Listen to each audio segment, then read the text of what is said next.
대선 후보들이 내놓은 경남 경제 공약이 경상남도의 기존 정책과 유사한 점이 많아 대동소이하다는 평가를 받고 있습니다.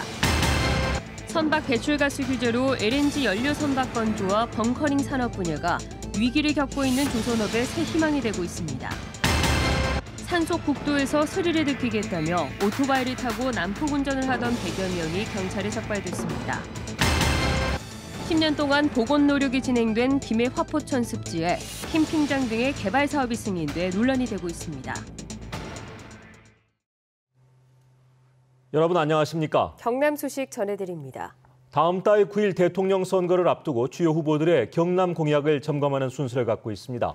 오늘은 각 후보들의 경제 공약을 살펴봅니다. 송윤중 기자가 보도합니다. 불황을 겪고 있는 조선산업지원과 창원산단 등 기존 산업 첨단화가 주요 후보들의 공통된 경제 공약입니다. 조선산업지원에 문재인 후보는 공공선 발주와 수주를 위한 금융공사 설립, 기술연구 등에 5조 5천억 원을, 홍준표 후보는 1조 7,900억 원 규모의 해양 플랜트 국가 산단을, 안철수 후보는 조선산업특구 지정으로 일자리를 보호하겠다고 공약했지만 비용은 제출하지 않았습니다. 유승민 후보는 11조 2천억 원으로 오는 2020년까지 250척 이상 공공선박 발주와 특별고용지원업종 지정 연장을, 심상정 후보는 모두 1조 9,300억 원으로 해양 플랜트 산단과 고용 안정 대책 마련을 내걸었습니다. 기계산업 발전 방안으로는 문재인 후보는 창원공단 제조업의 혁신 지원 등에 1조 3천억 원을 투입하는 공약을, 홍준표 후보는 소재 부품 산업 육성과 대구 경북 과학기술원 경남분원 설립 등에 7,600억 원을 투입하겠다고 밝혔습니다. 안철수 후보는 창원산단 구조 고도화와 로봇 비즈니스 벨트에 1조 600억 원, 유승민 후보는 로봇랜드와 연계된 국책사업 추가 유치를, 심상정 후보는 기술개발 지원 등에 6,980억 원을 약속했습니다. 이외에도 문재인 후보는 항공우주산업 특화단지와 동남권 의생명 특화단지 공약을, 홍준표 후보는 항공 ICT 융합 클러스터, 안철수 후보는 나노융합 산업단지와 항공산업기지 육성, 유승민 후보는 항공 나노 플랜트 산단 2단계 확장 사업을, 심상정 후보는 항로와 산업진흥원과 정밀의료기기 산업 육성을 공약했습니다. 주요 후보의 경제 공약은 경상남도가 추진하던 기존 전략과 유사한 점이 많았고 눈에 띄는 특별한 정책은 보이지 않아 대동소이하다는 평가입니다. KBS 뉴스 송현준입니다. 선박 배출가스 규제 강화로 LNG 즉 액화천연가스를 연료로 하는 선박이 조선산업의 블루오션으로 떠오르고 있는데요. 선박에 LNG를 공급하는 벙커링 선박 분야도 위기를 맞은 우리 조선업의 새 희망이 될지 관심입니다. 보도에 오종우 기자입니다. 선박 배출가스 규제 강화로 오는 2020년부터 기준을 초과한 선박은 주요 항구 입항이 거부됩니다. 이에 따라 2030년엔 현존 선박의 60% 이상이 LNG로 교체해야 하는데 시장 규모만 150조 원에 육박합니다. LNG 수요 증가에 대비해 세계 두 번째로 건조된 LNG 벙커링 급유 선박. 영하 162도 이하로 보관된 LNG를 가득 싣고 가 바다 위에 떠 있는 선박에 공급하는 역할을 합니다. For the IMO regulations, we see LNG as an important part of that. So big ports around the world will need vessels like this in the future, yeah, more and more. 로딩함이라 불리는 로보팔 같은 LNG 공급 장치가 전자동으로 작동하도록 한 건 세계 최초입니다. LNG를 자동으로 공급하는 시스템으로서 자동화된 또 사람이 접근하지 않아도 LNG 공급을 타 선박에 할 수 있는. LNG 공급 선박 분야 급성장에 대비해 경상남도는 오는 2028년까지 1조 3천억 원을 투입해 클러스터를 구축할 계획.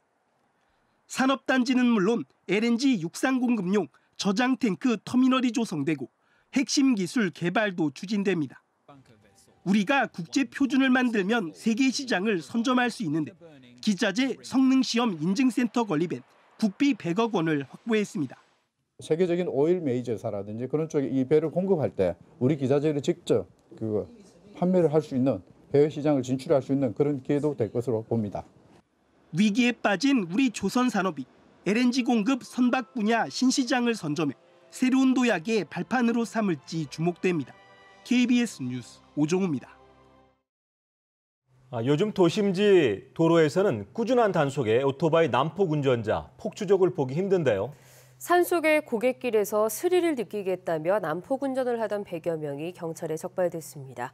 박상현 기자가 보도합니다. 굽은 길을 오토바이가 때를 지어 달립니다. 도로 양방향으로 오토바이들이 스쳐 지나가고 자동차에 바짝 붙는 아슬아슬한 모습도 보입니다. 주말에만 일요일에만 한 번씩 올라가지고 총각들이 와가지고 바람도 쐬고 이래가 올라가 가지. 국도에서 이렇게 과속으로 난폭 운전을 하던 오토바이 운전자가 무더기로 경찰에 적발됐습니다. 제한속도 시속 60km를 2배 훌쩍 넘긴 최고 시속 160km까지 달리며 고개의 운전을 일삼았습니다. 이곳은 2km가량 굽은 길이 이어지면서 운전하는 재미를 느낄 수 있다고 소문이 나 전국에서 오토바이 운전자들이 모여들었습니다. 실제로 인터넷에는 운전자들이 직접 촬영해서 올린 동영상이 수천 건에 달합니다. 과속 난폭 운전에 사고도 적지 않았습니다. 경사도가 심한 구간이라 작은 요철에도 혼자 넘어지는 단독 사고가 있었고 이들 대부분 중상으로 이어지는 경우가 많았습니다. 경찰은 도로교통법 위반 혐의로 33살 임모 씨 등 100여 명을 입건하고 운전면허 정지 처분을 내리기로 했습니다. KBS 뉴스 박상현입니다. 김해 화포천 습지는 10년 보건 노력 끝에 멸종위기 생물 24종이 서식하는 생태 습지로 거듭나면서 최근 찾는 사람들이 많아졌는데요. 그런데 최근 이 인근의 캠핑장 등 각종 개발 사업이 승인되면서 논란이 되고 있습니다. 이대환 기자가 취재했습니다. 지난 1970년대 이후 사라졌던 황새가 화포천에 다시 모습을 드러낸 건 3년 전. 지역민들이 이 새에 봉순이란 이름을 붙여줄 만큼 사랑을 쏟았지만 지난해 주변 서식지가 매립되고 제초제가 살포되자 올해 종적을 감췄습니다. 봉순이가 사라진 김해 화포천. 하천 주변으로 카페와 동물 체험장 등이 들어선 데다 최근에는 캠핑장 건립이 승인됐습니다.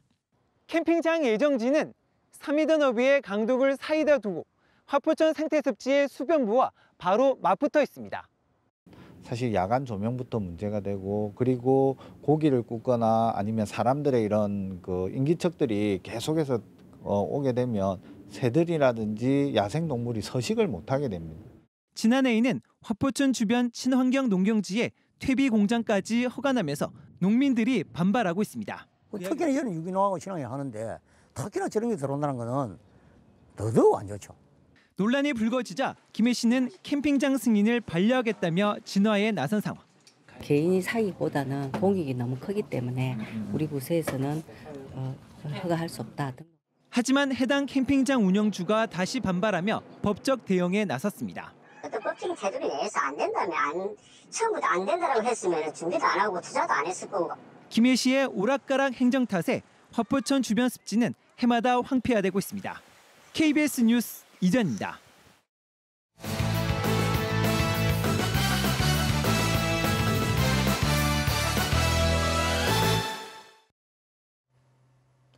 간추린 소식입니다.